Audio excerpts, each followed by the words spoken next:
And in addition to 2 new pillows, I also got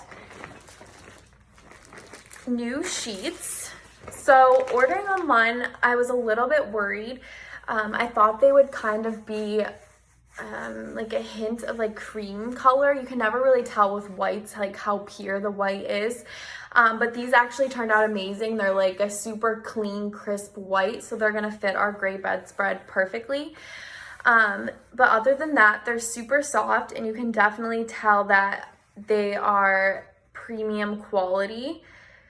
I know the sheets I had before, you like wash them a few times and then they just start pilling instantly, and it doesn't look nice, and it also like ruins the softness of them. Like they're no longer as soft once that begins happening. But these, you can definitely tell, are like super strong and heavy duty, but also really breathable and light. So it's a super nice combination.